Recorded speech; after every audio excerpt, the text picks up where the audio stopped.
me feel like. It make you go and get some money. Get some money. Ooh, yeah. That was a, you know what I'm saying? That was a spiritual murder, whether people know it or not, because God don't people. And she just was cut down in the prime of her life, and it's so unfair. And it wasn't time. You know what I'm saying? It wasn't. I believe it wasn't her time to go, because from what I know, it ain't supposed to go down like that. Your gut always won you. That your gut never lies to you. And prior to her untimely demise, Aaliyah was poised to ascend as one of the most influential music icons of her generation. She had effortlessly claimed her title as the Princess of R&B, solidifying her status as one of the late 90s most commercially successful female artists. However, this promising trajectory met a tragic halt when, as per official reports, her plane crashed while en route to Florida following the filming of a music video in the Bahamas. The plane crash that a rising star in the world of music and film. Reaction today after Aaliyah and 8 others were when their plane went down. The official story seemed tragic enough, but fans did not buy it for 1 second. In fact, there have been several theories that have been brought up to try and explain what happened to Aaliyah. For starters, Mary J. Blige did an interview where she referred to Aaliyah's death as a spiritual M and said it wasn't supposed to go down like that. I just know that was a, you know what I'm saying? That was a spiritual murder, whether people know it or not, because God don't, you know what I'm saying? Whether people know it or not. And I could go deep, but a lot of people I would have to really bring proof. But that wasn't the only time Mary openly speculated about Aaliyah's death. In a 2006 conversation with Oprah, Mary J. Blige revealed the depth of her emotional response to Aaliyah's death. She reflected, "Yes, and Aaliyah had just died. My life was her life. She was surrounded by people who weren't telling her the real deal. We weren't close friends, but I'd talked with her a couple of times. I very well could have been the woman on that plane." Mary's connection with Aaliyah, despite not being intimate friends, underscored the vulnerability and interconnectedness of their lives. She spoke of the pervasive influence of those around Aaliyah, hinting at an environment where honesty was lacking. Mary's introspection led her to a chilling realization. "I don't know how or when, but I'm next." She also talked about how during a performance at the historic Apollo Theater in Harlem, Mary experienced a moment of reckoning. Overhearing her boyfriend Kendu's ultimatum about leaving her if she returned home drunk, Mary decided to alter the course of her life. Recounting the pivotal night, she shared, "After the show, I received a call from the girl who always got the drinks and substances. When I went to her house, she had the biggest bottle of wine she could find on the table. I took off all my makeup and just sat there. 'You want a glass of wine?' she asked. I said no. I got up and left for home at 10 o'clock that night. Normally, I'd be stepping in the house at 4 in the morning. Shockingly, this is the same night she received the news of Aaliyah's passing. In a separate interview, Mary elaborated on the profound shift triggered by Aaliyah's death, stating, "She wasn't a close friend. It was just that when I saw her die, that's when I discovered the fact that I'm next." Mary expressed her deep-seated fear, saying, "I don't know what kind of freak accident they're going to put me in, or what kind of overdose of heroin they're going to sort out, but at the end of the day, I knew I was next. I just thought, I'm scared." For context, Aaliyah started her career in the public eye at age 15 with a gold album, Age Ain't Nothing But a Number. It was after this debut album that she developed an intimate relationship with R. Kelly. In a 1994 interview with Vibe magazine, Aaliyah hinted at the nature of her connection with Kelly, describing casual outings like watching movies and sharing meals. She characterized their relationship as rather close, attempting to downplay any insinuations of a romantic involvement. When confronted about rumors regarding marriage, Aaliyah urged the public not to believe the mess surrounding their alleged union, emphasizing the misconceptions surrounding their closeness. Despite Aaliyah's attempts to keep the details of her relationship with Kelly private, speculation intensified with the release of Age Ain't Nothing But a Number. Rumors circulated, alleging that Aaliyah and Kelly had secretly married without the knowledge of her parents. Vibe magazine further fueled the controversy by revealing a marriage certificate that listed the couple as married on August 31st, 1994 at the Sheraton Gateway Suites in Rosemont, Illinois. Shockingly, the document indicated that Aaliyah, just 15 at the time, was listed as 18, while R. Kelly was 27. The revelation sent shockwaves through the media and the music industry. Aaliyah's parents swiftly moved to annul the marriage in February 1995, leading to public denials from both parties. Aaliyah and Kelly vehemently asserted that they were not married and dismissed the marriage certificate as a forgery. The conflicting narratives and legal complexities surrounding their relationship created a cloud of controversy that would continue to haunt Aaliyah. Jamie Foster Brown's 1994 article in Sister 2 Sister magazine added fuel to the fire, quoting R. Kelly as saying that he and Aaliyah got together, and it was just magic. Brown also alluded to rumors of a S relationship between the two, recounting anecdotes of Aaliyah's presence in the studio surrounded by men. Brown suggested that at 15, Aaliyah lacked the maturity to navigate such situations, stating, "At 15, you have all those hormones and no brains attached to them." In his 2011 book, The Man Behind the Man, Looking from the Inside Out, Demetrius Smith Sr., Kelly's former tour manager, dropped a bombshell by revealing that Kelly married Aaliyah after she informed him of her pregnancy. Smith admitted to assisting Aaliyah in forging documents to misrepresent her age as 18 for the marriage. He expressed regret for his role in facilitating their union and acknowledged the problematic nature of their relationship. The 2019 documentary, Surviving R. Kelly, shed further light on the allegations surrounding the pair. Javante Cunningham, a former backup dancer, claimed to have witnessed Kelly engaging in S acts with Aaliyah on his tour bus. The documentary portrayed a disturbing pattern of behavior by Kelly and underscored the challenges Aaliyah faced in navigating her relationship with the influential artist. Legal proceedings added another layer of complexity to the narrative. Aaliyah, in court documents from May 1997, admitted to lying about her age and filed a lawsuit in Cook County seeking to expunge all records of the marriage. She emphasized that under state law, she was not old enough to marry without her parents' consent. The fallout from the scandal had repercussions on Aaliyah's career, with her cousin Jomo Hankerson revealing in a 2014 interview that she faced difficulties finding producers for her second album. Aaliyah's attempts to distance herself from the controversy continued in interviews. During an interview with Christopher John Farley, she gave a firm and frosty no when asked whether she was still in contact with Kelly and if she would ever work with him again. Aaliyah's deliberate avoidance of questions about Kelly became a recurring theme in subsequent interviews. Vibe magazine noted her tendency to change the subject whenever the topic of her marriage with Kelly was broached. Aaliyah's silence extended even to her private conversations. Damon Dash, her partner at the time, revealed in a 2019 interview with Hip Hop Motivation that Aaliyah did not discuss her relationship with Kelly privately. Despite Dash's attempts to engage her in conversation about it, Aaliyah would only label Kelly as a bad man. Dash confessed to being unable to watch Surviving R. Kelly due to the distressing parallels it drew with Aaliyah's behavior when recounting her experiences with Kelly. Dash eventually appeared in Surviving R. Kelly Part 2 in 2020. As Aaliyah tried to move forward in her career, the shadow of the scandal lingered. She faced challenges in securing producers for her second album, and her cousin Hankerson expressed confusion over the backlash, given Aaliyah's age at the time.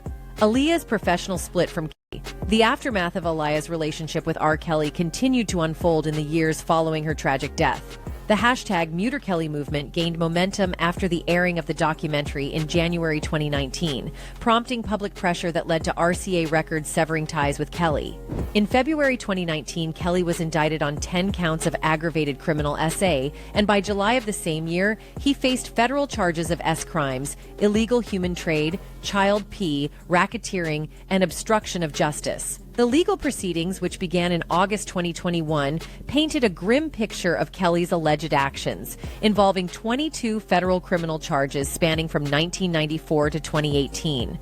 Aaliyah's illegal marriage to Kelly became a focal point in the court case, underscoring the troubling dynamics of their relationship.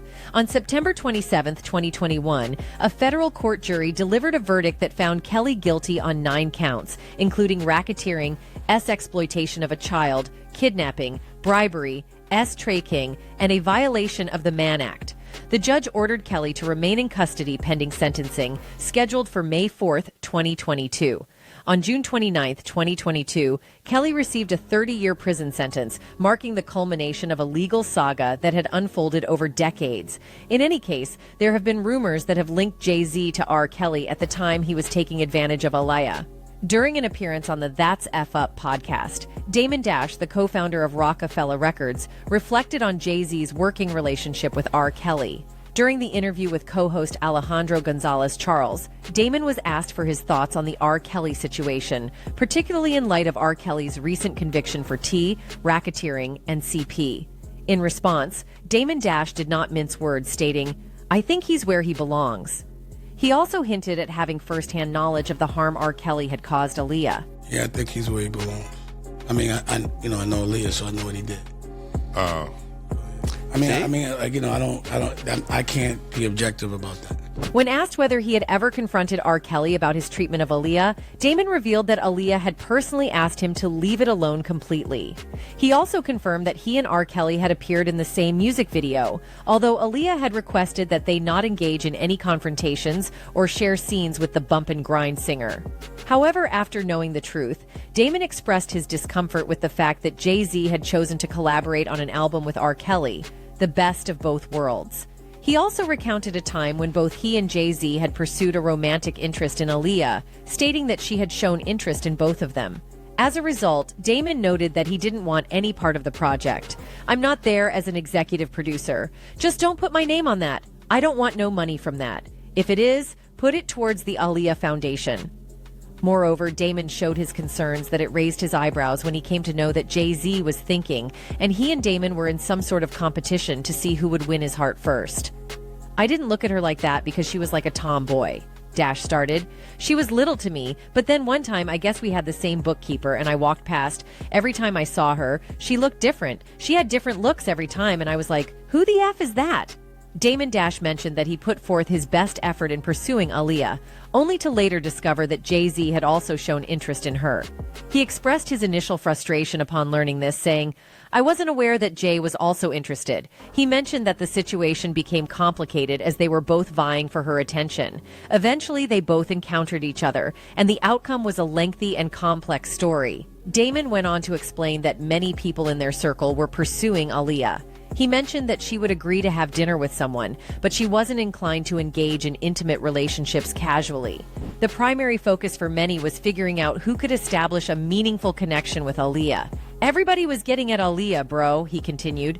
"She'll go to dinner with an N, but she wasn't going to just be smashing. So that was the big deal, like who can get with Aaliyah?" The music executive went on to disclose that Jay-Z had become noticeably resentful once he discovered that Damon was pursuing Aaliyah. Damon explained that he had some feelings about it, but it was common knowledge. People tried to act like he was really involved with her. Although he was sending gifts and making romantic gestures, he was courting her. So they were both putting in a lot of effort, and we coincidentally found themselves in the same house on the 4th of July. So we were both going hard, and we ended up in the same house 4th of July. So we were, for some reason, this day. Wait a minute, you, Jay, and Aaliyah ended up in the same house? Yeah. It was a situation where Aaliyah's attention might sway toward him one moment and then toward me the next.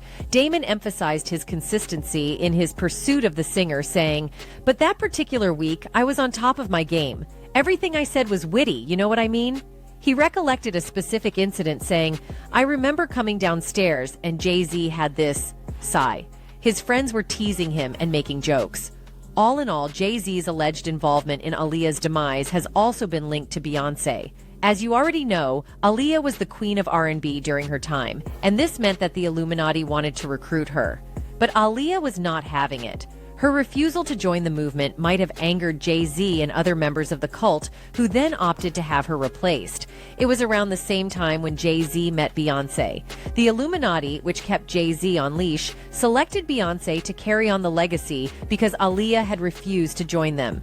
Meanwhile, Aaliyah was gaining more knowledge about the Illuminati, and the more knowledge she gained, the more she realized her life was in danger. Weeks before Aaliyah's death, in an interview in Paris, she mentioned a dream, saying, "It's dark in my favorite dream. Someone is after me. Don't know why. I got fear. Then suddenly I lift off. I fly away, far away. How do I feel now? It is like swimming in the air, free and without any weight. No one can reach me. No one can touch me. It's a wonderful feeling." The someone that was after her was probably Jay-Z, who had been instructed by the Illuminati, and the sudden liftoff that she speaks of represents death, but she is still unaware. To some, this theory might seem far-fetched, but when you take a closer look at the Carters' lives, then you begin to notice how Aaliyah's demise cemented their path to success. In fact, it can all be seen by how Beyoncé is currently living the life that Aaliyah could only dream about. I don't know why I'm so fortunate. This can be proved by going back to the interview that Aaliyah did in Paris just weeks before she died, where she talked about all of the dreams that she wanted to fulfill. One day I will travel to Egypt. I will be there, where Cleopatra and the pharaohs lived. Unfortunately, I can't meet them anymore. If I had a time machine, I would visit ancient Egypt. Who knows? Perhaps Cleopatra and I would become very good friends. At least I would have a live experience of that ancient culture, which I only know from books. My books about Egypt are sacred. I used to read every story about Egyptian kings and queens. Sometimes I just take pictures. I dream of standing in front of these imposing buildings. Or I make a movie in Egypt. My favorite character to impersonate is Cleopatra. If there will be a remake of that movie, I will apply for this character immediately, the late artist said. Well, did Beyoncé not play as Cleopatra in Dreamgirls? Everybody say yeah. Anyway, here's another quote from Aaliyah's last interview in Paris. Next, I want to let another dream come true. No, 2 dreams. I will design clothes and accessories together with a friend. Is Beyoncé not designing clothes and accessories? Yes, she is. Aaliyah was gaining fans from all over the world, so the Illuminati saw her as a green light. They wanted her to join them, but she refused. Anyone who refuses the Illuminati will reap a tarnished image as a warning. Then the next step is death. Weeks before Aaliyah's death, in the same interview in Paris, she mentioned a different type of dream. Here is what she said. "It's dark in my favorite dream. Someone is after me. Don't know why. I got fear.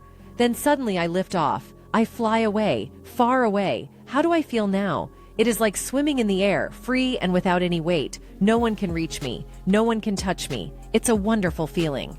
The someone that was after her was the Illuminati, and many fans believe that the sudden lift off that she spoke of represents death, but she is still unaware. Weeks later, Aaliyah's plane crashes in the Bahamas and she is gone. Right after Aaliyah's death, Jay-Z came out with a remix of Aaliyah's song, "I Miss You." In the song, he said, "You used to read Seat of the Soul." Now, some of you may know that Seat of the Soul is a book about opening your third eye. Once your third eye is opened, your intuition is at its highest peak. So, could this be the origin of Aaliyah's favorite dream? Her third eye was opened and she was being warned of something, but she didn't have enough time to put the pieces together correctly. In any case, there have been claims of foul play in Aaliyah's tragic demise. Apparently, the tiny aircraft had exceeded its allotted weight by several hundred pounds. In addition, the weight was improperly distributed, making the aircraft difficult to control while in the air. A toxicology report also revealed that the pilot had reportedly faked his license and was under the influence of alcohol and nose candy at the time of the accident. However, what was a mystery since the devastating crash almost 2 decades ago was why Aaliyah, a known nervous flyer, had insisted on boarding the overloaded plane back to Miami, despite there being a chartered jet due to pick her up the following day. Well, music journalist Kathy Iandoli believes she's finally uncovered the truth. In her book, Baby Girl, better known as Aaliyah, the journalist has shed some light into what happened during Aaliyah's final hours alive. In the book, whose family ran a taxi and hospitality business in the Abaco Islands, was just 13 years old at the time, and he was with the star as his stepmother drove her team to the airport for her return flight back to the U.S. As a teen, Russell claims that when the singer saw the plane to take her back to the U.S. mainland, she refused to get on board and went back to sleep in the cab. His stepmother was driving, telling her team she had a headache. Aaliyah had just finished filming a music video for her song Rock the Boat, and upon completion of the shoot, the team were keen to get back to Miami, about 50 miles away. After dropping the team off at the airport, Aaliyah had concerns about the aircraft after hearing that it would be overweight. Feeling a little under the weather and suffering from a headache, she decided to spend time in the back of the cab with the air conditioning, leaving her crew to sort the problems out. Later, according to Russell, someone from her entourage returned to ask her what was wrong. Aaliyah is said to have repeated her concerns about getting on the plane, at which point she was handed a sleeping pill, and she fell into a deep sleep.